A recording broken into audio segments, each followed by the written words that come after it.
Øjfelsen påjakken er fuldt for fin ballon og det bilvan set. Jørgen Monska var ud, og finger under til færdig panser. Var ud rette hot bin, rette kolden. Sped op et måned fjort habit, monster Connie fra habin. Offen for sig i hården jufte, Peter Grøn som doforvagt, fra forløben. Elsker Peter mokken farfe. En Jørgen i baskakot. Med fisser viksis. Fum for aske gas i pot. Finget bind foran de funken. Så Jonsen fik sig hjælpes. Erling kan busse bil.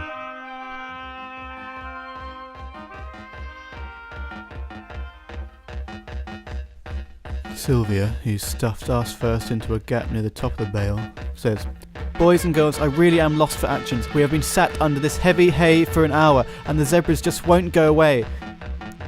So this whole platoon of a dozen or so military types is stuck under the same bale, hiding from a circling convoy of mad spear zebras.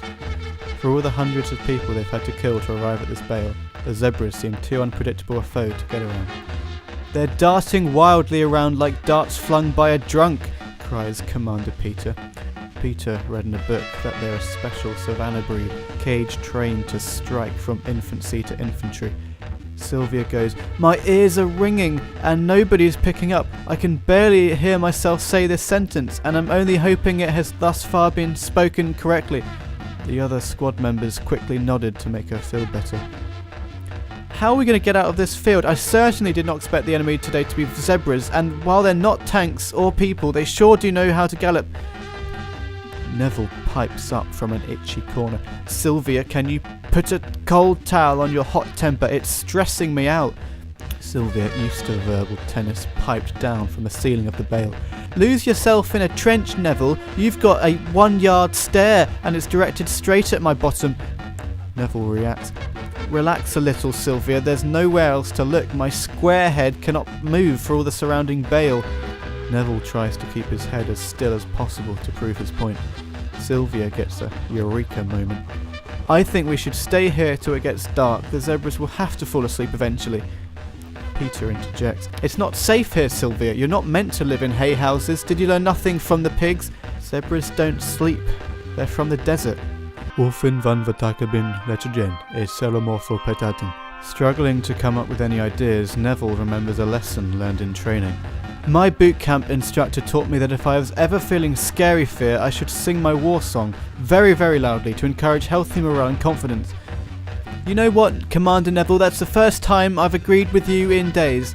So to combat the ensuing combat, they all sing their favourite war song they learnt at camp.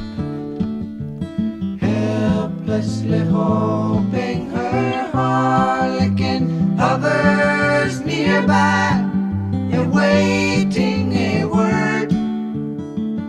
The tune attracts the musically inclined from across the battle. Out of nowhere, but probably from somewhere, a swarm of horrible sounding notes floats in. It's coming from the meadow over there. "What in the name of battle is that?" "It sounds like a lot of trumpets playing different songs at the same time. The detuned deserters, the trumpeteers of every platoon joined in one anti-harmonious harming brigade. They part wrong chords until the enemy gets upset and gives themselves in. Took a whole platoon out with just E minor over G flat." Despite not understanding what music is and how its rules could be subverted, the zebras reacted aggressively, running around spearfully. It didn't take long for one to accidentally pierce another, and soon a long zebra kebab had formed, charging in all sorts of directions.